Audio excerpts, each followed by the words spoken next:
From the time his grandmother gave him a transistor radio when he was 10 years old, Rudy Trevino was hooked.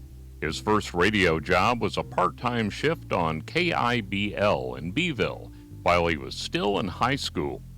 After serving in the U.S. Navy and working as a journalist on Armed Forces Radio, he graduated from George Washington University and then returned to Texas. In 1980, he was hired at KTSA, KTFM in San Antonio. In 1983, he moved to Corpus Christi and KCCT. Then, in 1986, Rudy was hired by ABC Disney to anchor newscasts on the West Coast. A significant opportunity was presented in 1996 when ABC asked Rudy to host a weekly Tejano countdown show. To this date, the Tejano Gold Countdown is broadcast on over 100 stations across the United States and Mexico. And the 88th session of the Texas Legislature named the program as the state's official Tejano Music Countdown.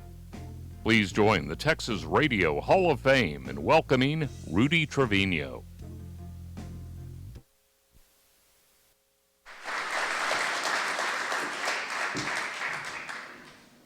It is an honor to be here in front of all of you. I got to thank God, though, just as we heard earlier. Mr. Purdy, thank you for saying that. That means a lot to all of us. We are here but by the grace of God. So I'd like to start by thanking all of those who made this possible for me to be here this morning. To my dear friend and mentor, Henry Pepsi Pena, also a member of the Texas Radio Hall of Fame, the nominating committee, the members of the Texas Radio Hall of Fame, and all of those who voted to get me to this point. I humbly thank you, and I thank my family for their support from day one. Thank you for being here and for joining us today. You know, day one is a long time ago for many of us. As we said in that little spot there, started out at KIBL, a 250-watt station. And then I needed more work after school and on the weekends. My mom wanted me to go work at HEB. My dad said, there's a radio station up the road in Karnes City, Kennedy. 250-watt station, $9.90. Why don't you take that one and see if somebody there will hire you? You know, putting records away, doing that kind of stuff. I said, okay. Just so happens my grandfather knew the man who was the Spanish language radio station operator. Said, yeah, I'll take him. I'll show him the ropes. Well, he showed me how to cue up records, how to put the carts in the machine and play the spots on the weekends. In the meantime, this gentleman, who will remain nameless, would go out and enjoy a couple of six-packs. What was so bad about it is that I ended up having to, because I didn't have my license then, ended up depending on him to drive me back home and drop me off. So there were a few close calls, but still, it was the price to get me into the studio and learn how to operate everything, and that kind of started the ball rolling. That said, in 16 days, I will have taken 70 trips around the sun, and in doing so, I've spent the better part of that time in the broadcast industry, 3 years shy of 50 years. For 47 years, I was a television news anchor and reporter, a journalist. Concurrently, for the 30 of those years, we've also had the syndicated radio show that you just saw on the spot up there that airs on 100 stations across the USA. My inspiration for that show was actually in 1995, the year that singer Selena was killed. And it was Casey Kasem who was my mentor for that show. And I bounced it off of him, talked to him, told him a little bit about our cultural music here in Texas. It's original. Wanted to know more about the young lady. And at the end of about a 30-minute conversation, he said, go for it. Make it happen.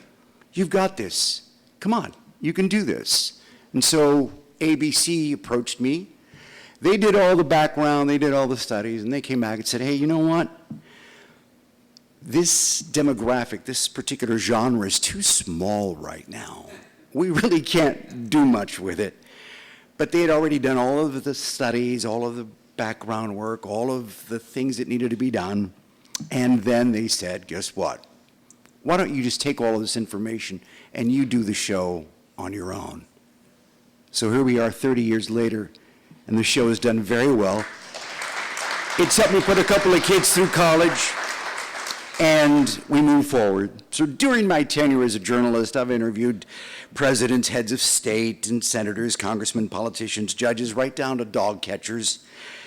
And I got to tell you, out of all of those, I learned more from the person on the street. The stories that were heartfelt, the stories that they had to tell me.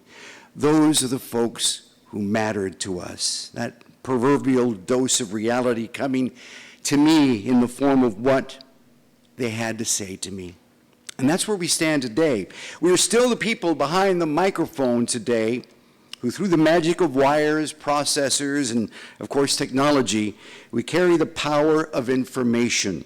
And with that, the responsibility of truth. I am humbled beyond words to be inducted into this prestigious organization whose members have dedicated their lives to an industry that many believe is not what it used to be. Well, we all disagree. I know we do. The industry is still in its infancy and stands in the precipice of what could be the most powerful medium today.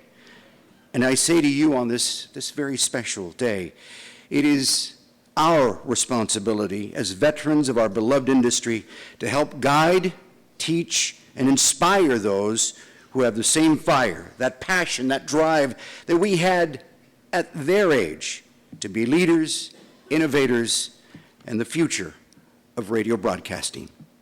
Thank you again, and God bless America.